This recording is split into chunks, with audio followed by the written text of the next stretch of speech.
everybody, and welcome back to another great episode of International Development 101 with Global Brigades.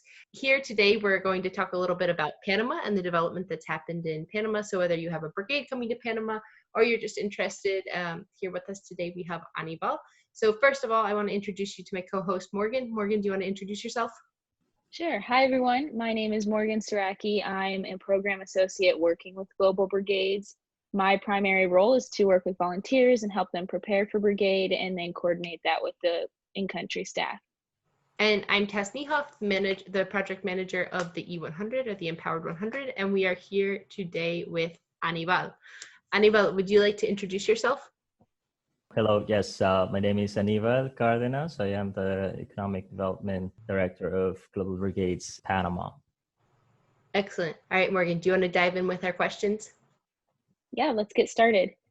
Anibal, could you tell us about historical events in Panama that may have affected the development of the country up to today? Well, I think that's a very, very interesting, but very complex question, which is, I think, it's difficult to answer in a simple way. I think when we look at Panama's also historical events, well, we'll have to go back in time.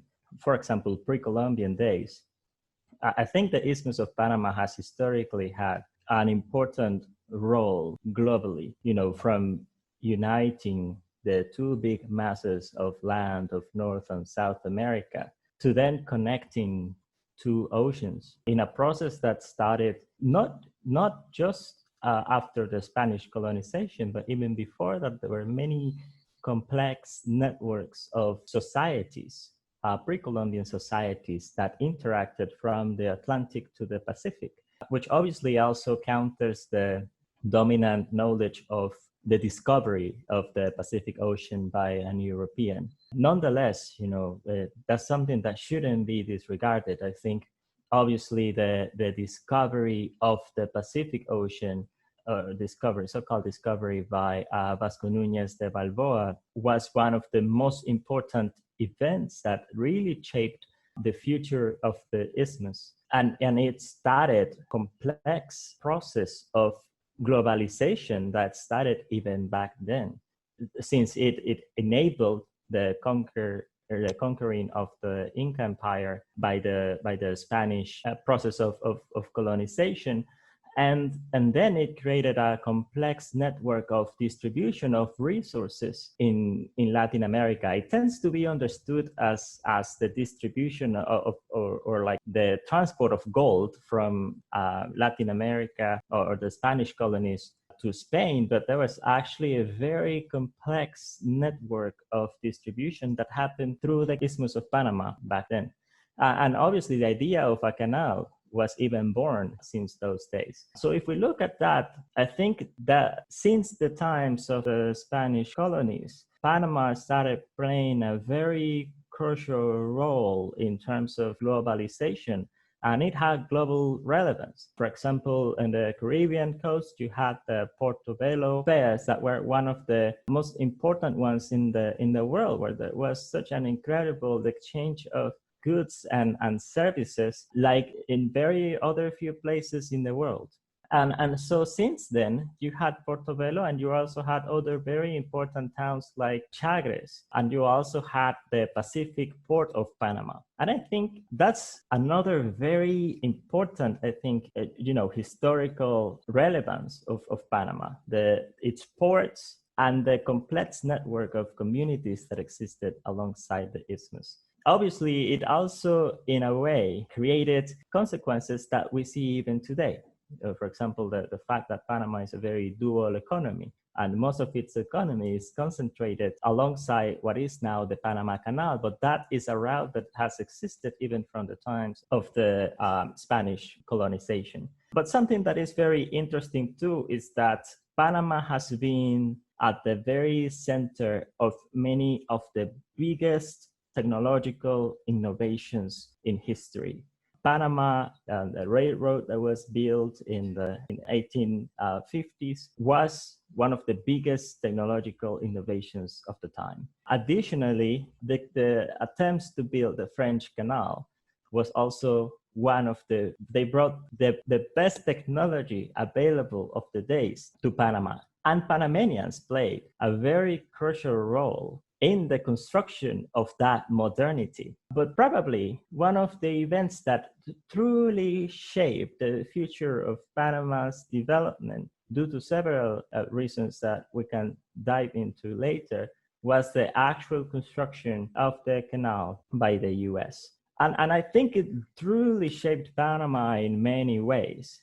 Probably the most important one is the fact that before the construction of the canal, when the US zone was created, there was in no way a thought across Panamanian leaders and communities that lived in the US zone that it will completely wipe out most of the communities that lived in that area.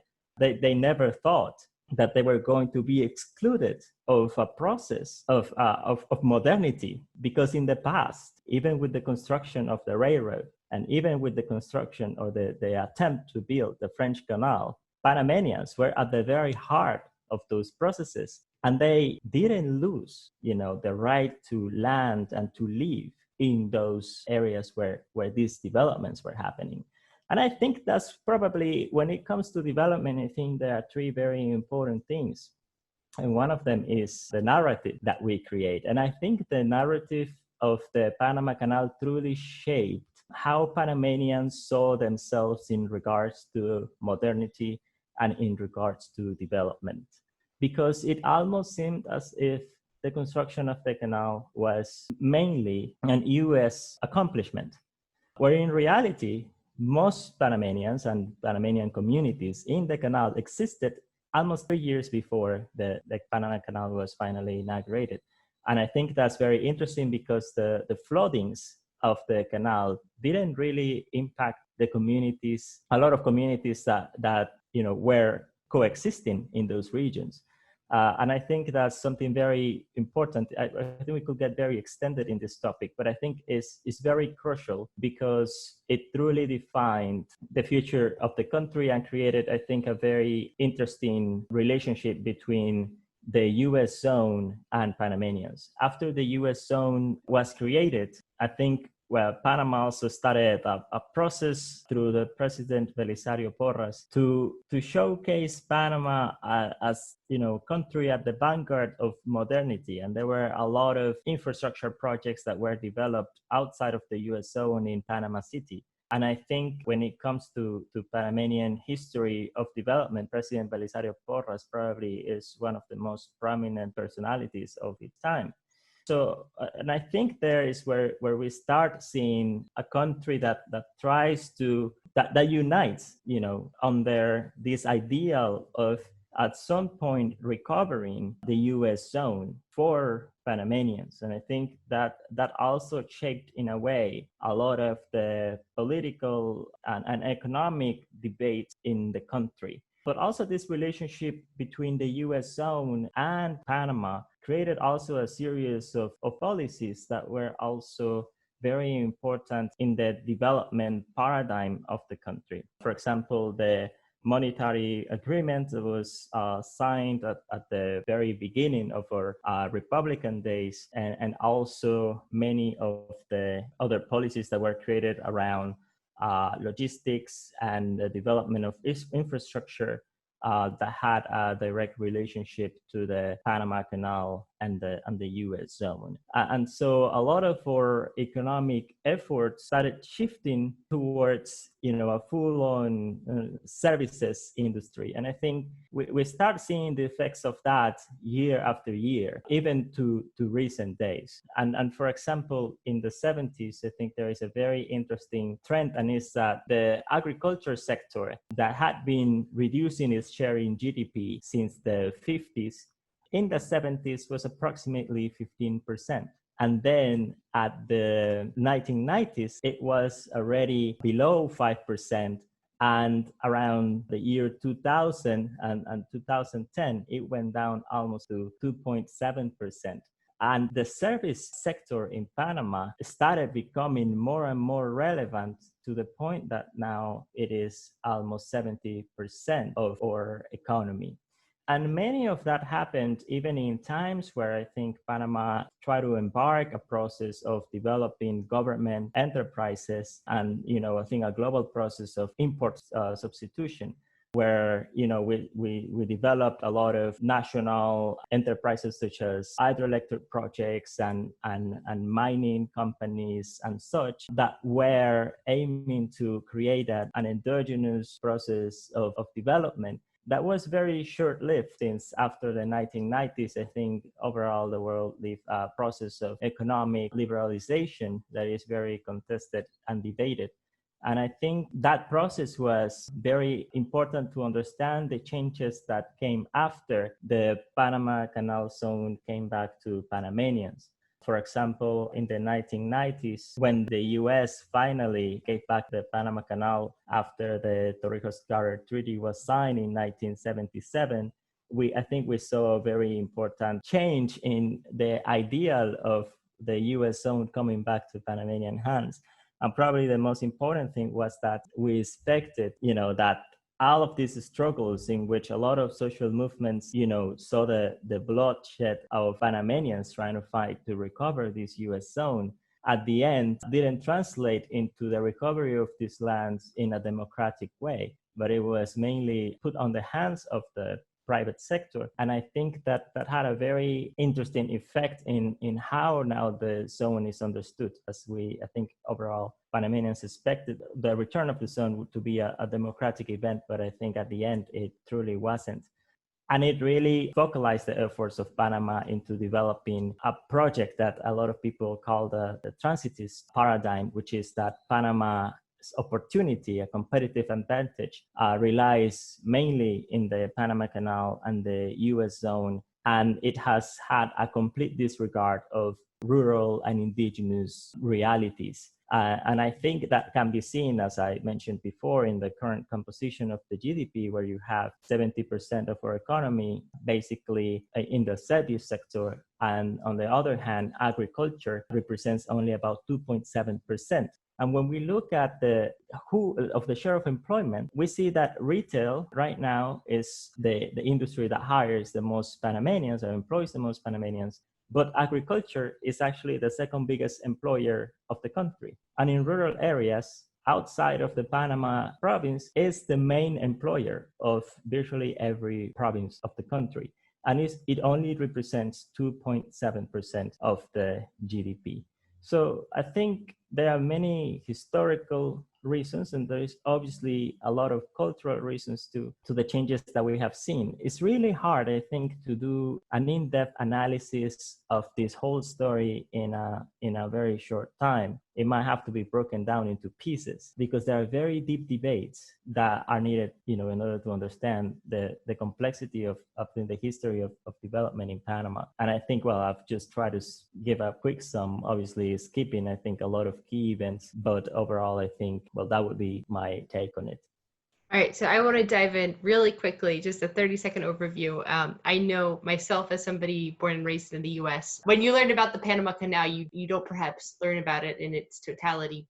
Some events that Anibal was speaking about, just to give our listeners a brief context. So when the US Army Corps of Engineers went to build the canal, one thing that they did in order to make construction faster is they flooded an entire mountain. They dammed the Chagres River and flooded a mountain range, which displaced a lot of people and a lot of people that had indigenously been in those areas.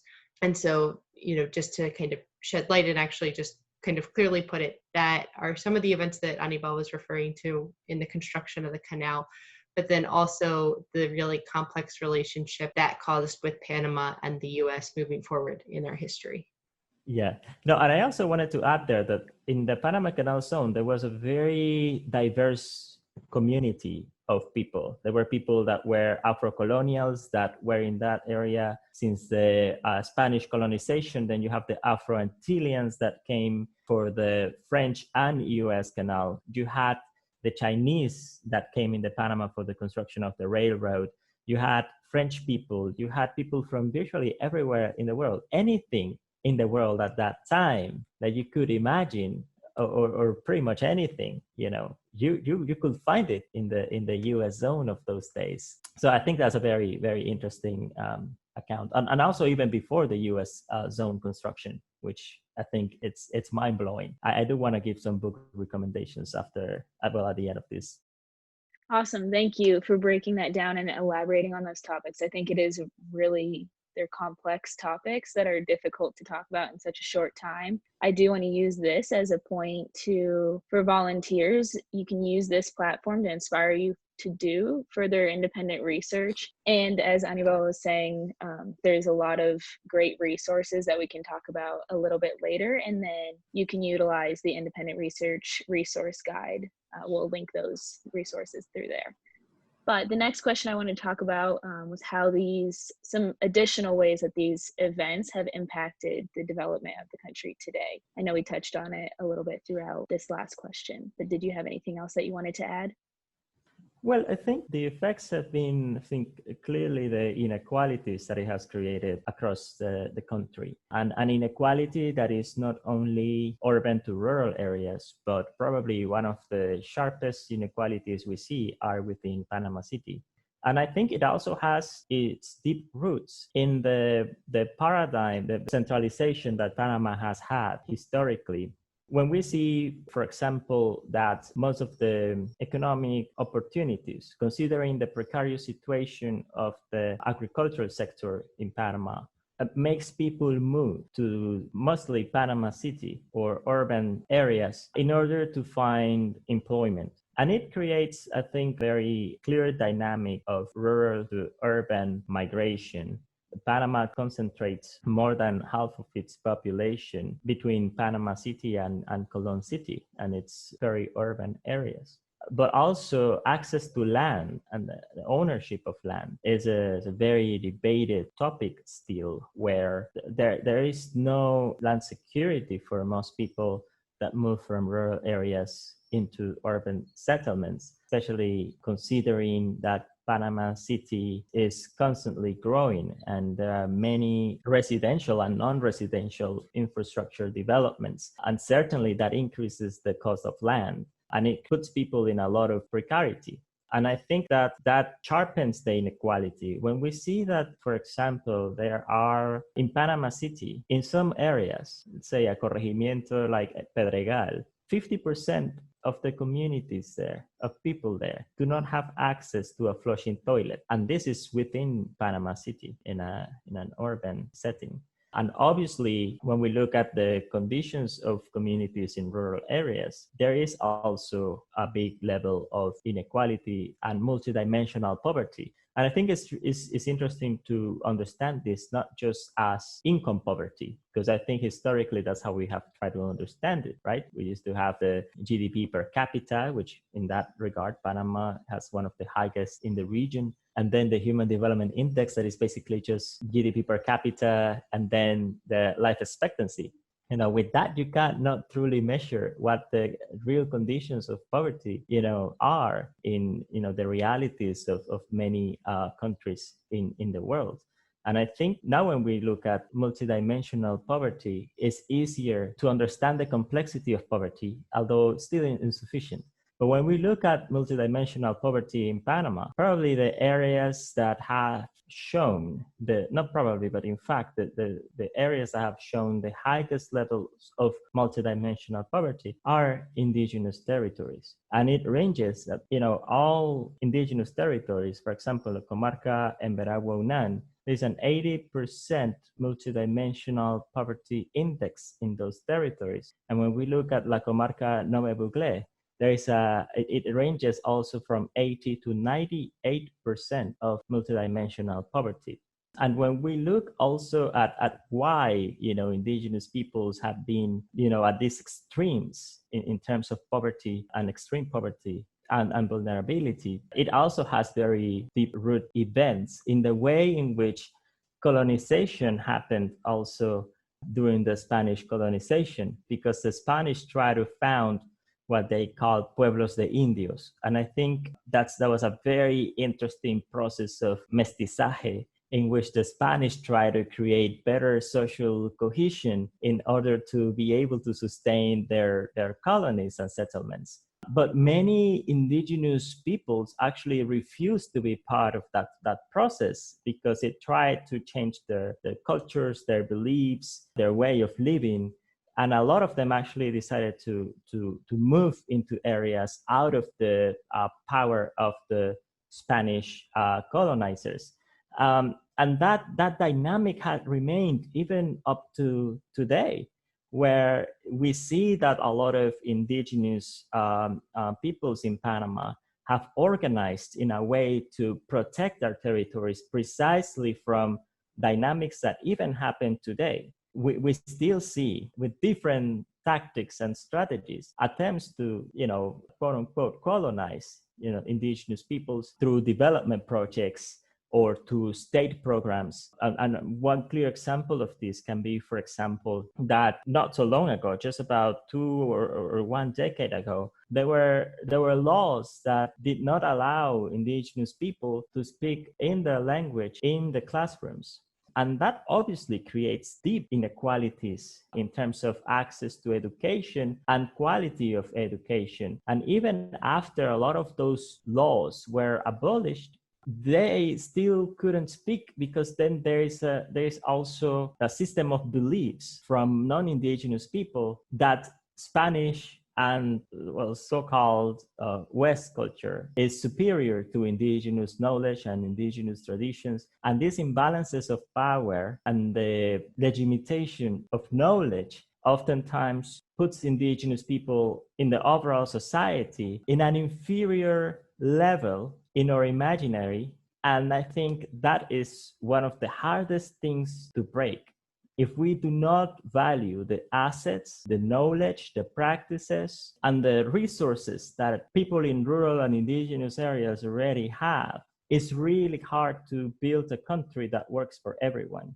And I think that is one of the biggest challenges that we have as a country to overcome the deep inequalities that have very deep historical roots that are not easy to overcome.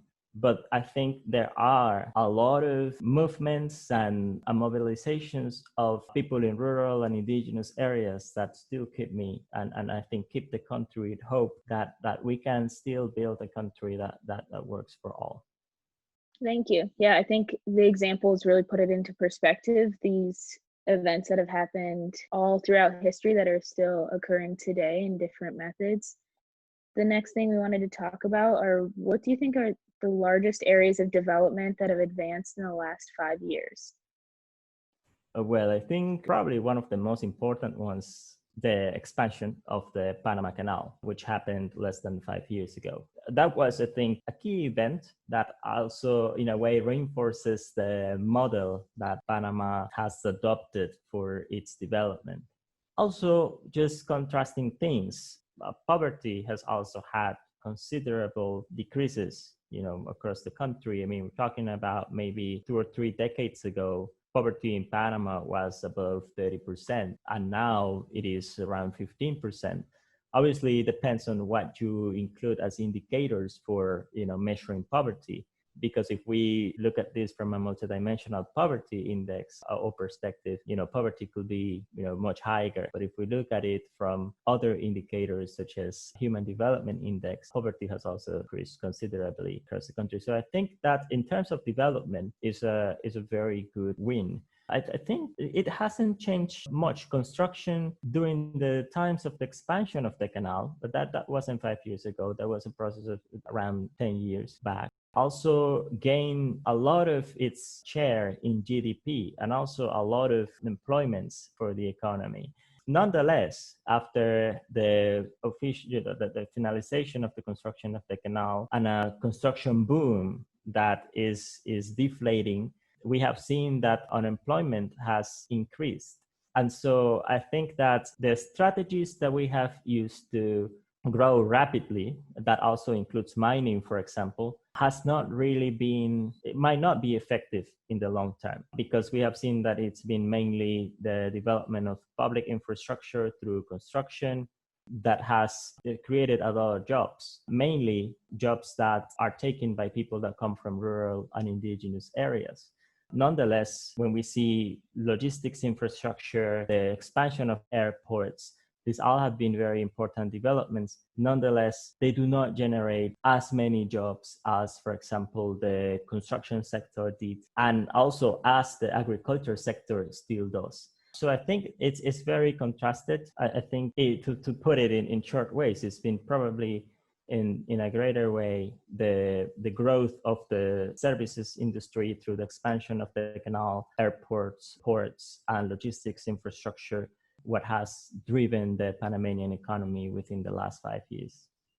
Thank you. And what are the areas of development that you'd like to see improved in the next 5 years? I think we need better efforts to reduce inequalities. And I think inequality in Panama is a structural problem. And if we are not able to challenge our own paradigms of development, it will hardly happen. One of the things that we would like to see, for example, is better inclusion of indigenous and rural population in the definition of the development of their own communities. And I think there are very important steps that have been taken in the past. For example, the decentralization law that tried to redistribute resources from the central government into municipalities. But it has a lot of loopholes in terms of what's the capacity of municipalities to manage these resources in a participatory way. And I think in terms of participation and citizenship and also transparency, we need a lot more of that. We also have constitution and executive branch that has a lot of power. I think it almost feels sometimes, because of how centralized Panama is in Panama City, it seems sometimes like the government is a big municipality of the whole country. So how to reduce that power and distribute that power to local governments and municipalities, and also that these municipalities and local governments develop their strategies for development in a participatory and open way, so that people in communities who all the time know much better what is needed and what are the best strategies to implement projects and programs of development start taking more power, and we start seeing more of that. I think that's one of the things that we would like to see more. Definitely the agriculture sector and the fishing sector in Panama still plays such an important role in rural economies and even in urban areas. And I think we need to see more of that, to see better and bigger investments in the agriculture sector. But I also think that when it comes to how we understand Panama in terms of its tax policy, for example, and fiscal policy, I think it's a topic of a lot of debate. But things like Panama Papers, for example, have put Panama, I think, in a very difficult position, because the strengthening of a lot of the policies in terms of access to credit and savings in Panama has been deeply affected. And now there is even a bigger challenge for people in rural areas, for example, to access credit. And I think that is a very complex challenge as well, is how we can create broader financial and economic inclusion. So it definitely needs a differentiated approach. But how do we do that? I think it requires a lot of citizen participation, and it requires also the willingness of the state to start thinking about these changes. And I think sadly, I think we're very far from seeing a real debate around that. But I think in terms of what we would like to see, those will be, I think, my key counts. Thank you, Anibal, for that. To tag on to that topic, could you talk about your perspective of how Global Brigades has been able to address some of these challenges? Well, I think there are a lot of disparities in access to very basic services in rural and indigenous communities. Our work focuses there. And I think in that regard, especially in areas where the state has very weak presence, NGOs play a key role in trying to fill that gap in access to these services.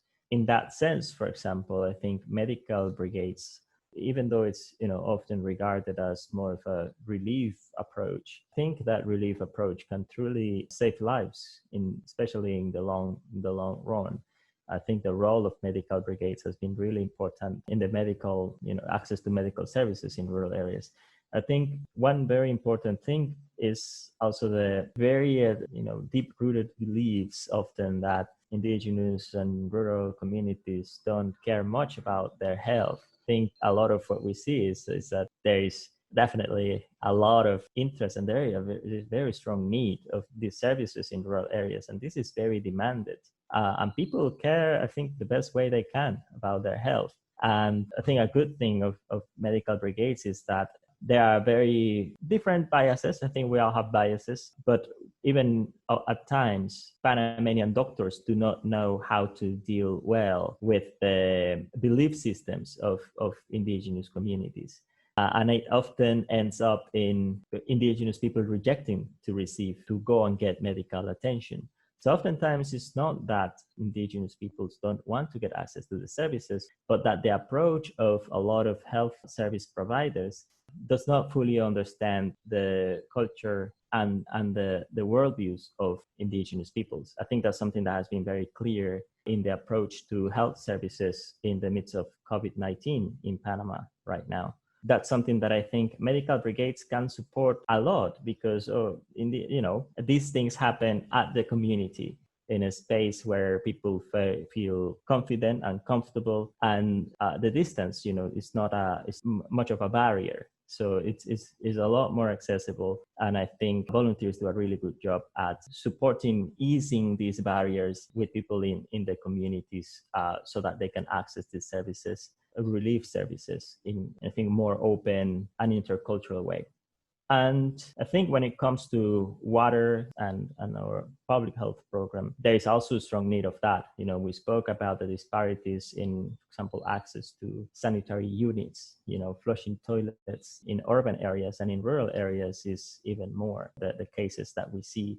So I think in that sense, Global Brigades has played a very important role also in the construction of water systems. And I think one of the most important highlights for us was this year in Panama where the aqueduct in La Peñita was built. They have waves of migrants that come, anywhere from South Asia to Africa, Haiti, and Cuba.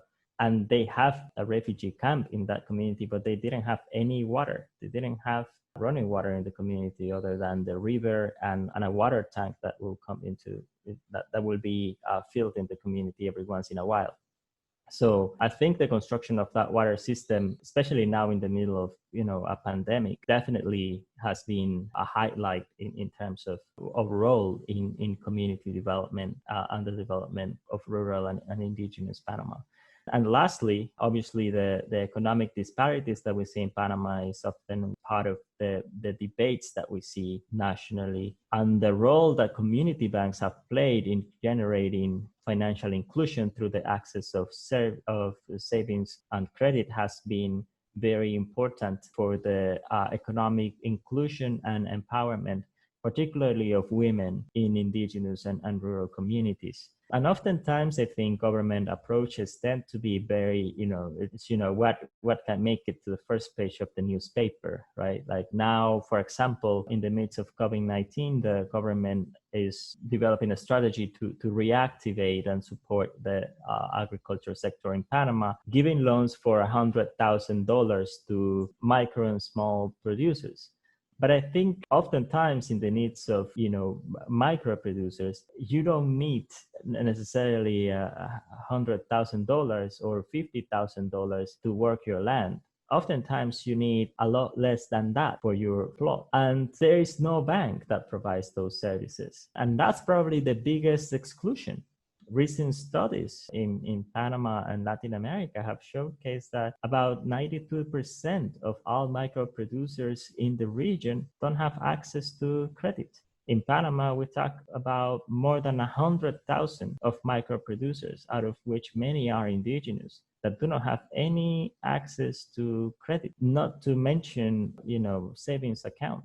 And in that regard, Panama, I think, with Global Brigades and the Community Banks project, has supported, reaching those that are excluded from these financial services. And I think we have seen the impact that this could have for community economic development. there is still a lot to do in terms of understanding, the scope of impact that this is having. There are many elements that, we have volunteers, for example, researching more on those. But definitely the expansion of the microfinance model across Panama, which is one of the top priorities of Global Brigades right now, can definitely play a very important role for economic inclusion, particularly in indigenous communities, which it's been our main focus in recent years. Wonderful. Thank you for explaining that. I think those are all the main questions I wanted to cover today. I do want to take some time for you to, if you do want to talk about the book references you had, we were only able to scratch the surface today. So if volunteers in our audience here want to learn a little bit more, Anibal has some good ideas for you. I think one of the most important ones, I definitely recommend the work of Reina Torres de Araúz, Panama Indígena. That's a Spanish title. Regardless, it's one of the most important studies that have been done to understand from an anthropological point of view the history of indigenous peoples in Panama and its relationship to the state. I think it's very interesting. And another one I think could be Erased, which I think is a book that also Morghan has read, and it's, I think, very important to understand the history of the Panama Canal from a Panamanian point of view. I think there is a lot of literature around the Panama Canal, but this is the first account of that history from a Panamanian academic and published by Harvard. So it speaks of the quality of the research and the rigor in the process of understanding that history from a Panamanian perspective. Additional to that, Stanley Hecadon, also in the colonization of forests in Panama, I think speaks of two very interesting processes. One is the conquest of the Atlantic. It was a developmental strategy of the authoritarian regime that we had from 1970 up to 1989. The conquest of the Atlantic and the conquest of the Darien were two very important development projects that the state had. And Stanley Hecadon in that book speaks incredibly about that. He's also a Panamanian author, which I think is always good to have a perspective of someone from Panama, especially when it comes to understanding development processes of the country. And I think another book that I recommend, not just in terms of development theory, will be Countering Development of Arturo Escobar. It's probably one of the most relevant books, that speaks of this complexity of development and what's the future of development, right? Because I think development has such a strong historical connotation that it's hard to escape. And so he speaks even not just of alternative for development, but alternatives to have instead of development, which I think is a very interesting perspective that he has. And lastly, I think Development as Freedom from Amartya Sen. I think that's also a very good book. And I think Amartya Sen has had such a relevant role in understanding development as well. Awesome. Thank you so much. Our listeners here can find this in the Independent Research Resource Guide. To conclude that, thank you, Anibal, so much for taking the time to do this today. This has been really helpful. And I think if our listeners here want to continue these conversations and learn more upon the resources provided, you can reach out to your program associate or the administration email through the Global Brigades website. Thank you, Tess, for facilitating all of this and joining today as well. We'd like to thank our listeners for being here and wish you luck on the rest of your brigade planning process.